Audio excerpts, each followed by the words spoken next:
Society tells you cheating is cheating. It doesn't matter who does it, the damage is the same. If that were true, then why do women initiate the majority of divorces? Why do their affairs end relationships far more often than men's? The answer is uncomfortable. Female infidelity is not the same act, and it rarely has the same consequences. If you want to see reality clearly, so you don't waste years fighting for a bond that no longer exists, listen closely. This isn't a witch hunt. It's not about branding women as monsters. It's a careful, sometimes painful attempt to describe patterns that repeat across households, cultures, and decades. There are social, psychological, and biological layers that make many female affairs different in kind, not just in timing or circumstance. Understanding those layers helps you make smarter choices, protect your time and heart, and act with dignity when betrayal arrives. Start with what everyone already senses but rarely names. The reaction to infidelity is different depending on who does the cheating. When a man cheats, we rush to condemn. He is a cheater, a liar, unfit. Moral language comes first. When a woman cheats, the first explanations are often contextual. He neglected her, communication failed. She was lonely. Why? Because people instinctively sense that female infidelity often signals something more than a single lapse. It signals a shift in attachment. And that sense colors how culture, courts, and conversations respond. Television will forgive and humanize the woman. Legal fights and public opinion often punish the man more harshly, while excusing or explaining the woman. Now we tread into science. But stay with me. This is not an attempt to reduce complex human beings to biology. It's to add another layer of explanation. When humans pair and reproduce, certain chemicals in the brain help lock that pair bond in place.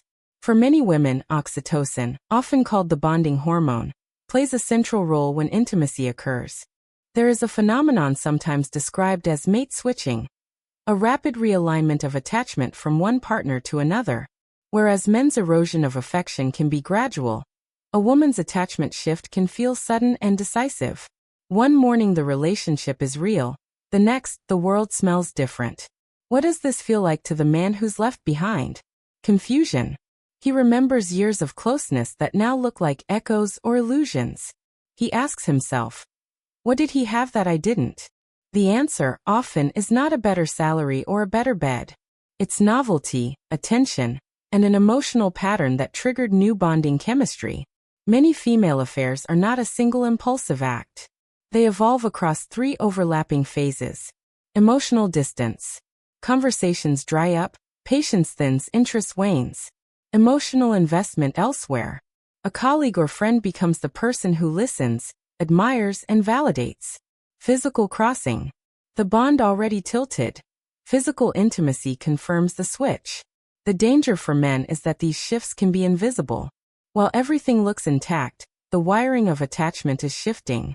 By the time the affair becomes physical, the emotional transfer is often well underway. Voice, matter of fact, then heavier. This is the part men miss. Memory, narrative, and cognitive dissonance. Once a woman's heart begins to reattach, her internal story changes to match the feeling. This is cognitive dissonance reduction. Her memories, interpretations, and emphasis start to align with the new emotional reality. That vacation you remember as alive and fun? Suddenly she describes it as forced. The long conversations you both had? She recalls them as shallow. This rewriting isn't necessarily malicious. It's a defense mechanism. The mind smoothing over an uncomfortable gap between past investments and present choices. For the man, that rewriting feels like erasure. Years of real sacrifice can be downgraded in an instant. Some women use a pragmatic strategy, what some call branch swinging, where they quietly prepare a softer landing before they leave. Others maintain an orbit of possible emotional backups, friends, exes, coworkers. The modern world, with its screens, social media, and recurring proximity at work, makes the orbit wider and more accessible than ever. These behaviors are not universal, but when they occur they create a pattern. The relationship's end is incremental, and the partner often finds out only after the key moves have been made. The aftermath. Why female affairs end relationships more often? There are several converging reasons. Emotional transfer. The woman's primary attachment has often moved by the time the affair is discovered. Narrative change. Her perception of the past changes. She no longer sees the old relationship as the real one. Practical exit strategy. If she already has a new attachment, the risk of leaving feels smaller. The combination of these factors makes reconciliation more difficult. A man's infidelity can be a violent crack in a foundation. A woman's infidelity is argued here as often the confirmation that the foundation has already shifted. Caveats and human complexity. Important guardrails before we move on. Not every woman behaves this way. Not every man is differently wired. Humans are messy and variable. Biological tendencies are probabilistic, not deterministic. People exercise agency and make choices. Culture, upbringing, personality, and personal history shape how any individual experiences attachment. We must avoid weaponizing biology as an excuse for cruelty, and we must avoid naive romanticism that ignores recurring patterns. Both extremes blind you to practical reality. The emotional toll on men. What follows betrayal is grief. For the imagined future, for the lost intimacy, for the sense of self. Men often suffer a complex mix of shame, anger, humiliation, and numbness. They question their worth, they replay interactions, they attempt to bargain with the past. It hurts in a way that is both psychological and social. Friends tell you to man up. Culture tells you to swallow it, and legal systems sometimes compound the damage by treating men as the primary offenders in moral terms while excusing the behavior of the partner. This is why clarity matters. Knowing the difference between a wound and a full reattachment helps you decide whether to fight, to grieve, or to leave with dignity. Practical steps. What men can do. Actionable advice. Tune in early. Emotional distance is the most common early sign. Don't label instincts as paranoia. Treat them as data.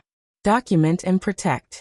If the relationship has legal and financial overlap, house, children, business, get practical, secure documents, consult a lawyer, protect assets quietly if necessary. This is not about spite, it's about prudence. Set a boundary you can keep. Decide what you will accept and what you won't. If your boundary is cheating ends the relationship, make sure you mean it. Confront with clarity, not rage. If you choose to confront, do so with facts and calm. Rage invites gaslighting and blame shifts. Seek counsel.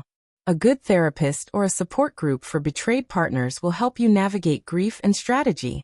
Do not weaponize revenge. Revenge prolongs trauma. Choose restoration where possible. Choose exit where necessary. Invest in yourself. Rebuild identity, routines, friendships. Don't make rebuilding contingent on her choices. The hard truth about reconciliation. Reconciliation can happen, but it has steep requirements. The person who betrayed must have genuinely reattached emotionally to the original partner. There must be sustained, transparent effort over a long period. Therapy, accountability, change behaviors. Both partners must be willing to reframe memories and sit with uncomfortable truths.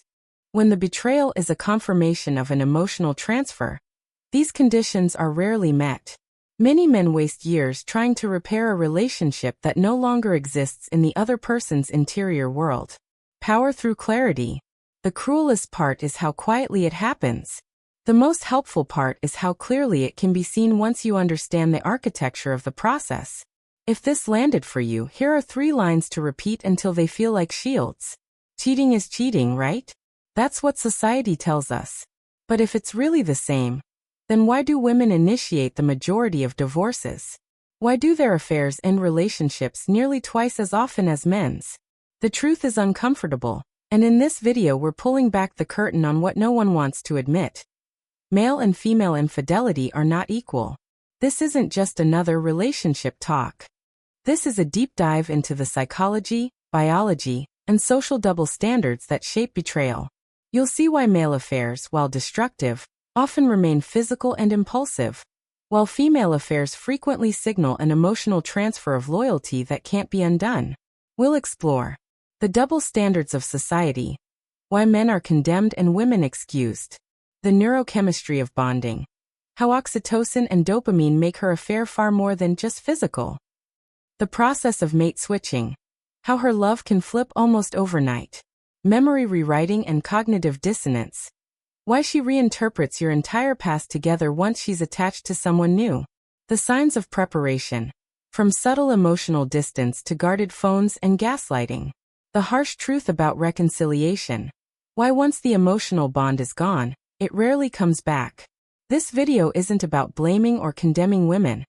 It's about seeing reality clearly, protecting yourself, and setting boundaries you can stand on. Betrayal is brutal, but knowledge can be liberating.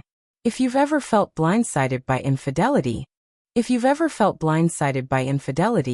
you've ever asked yourself why her cheating felt like the end instead of a mistake, this video gives you the answers that society won't say out loud.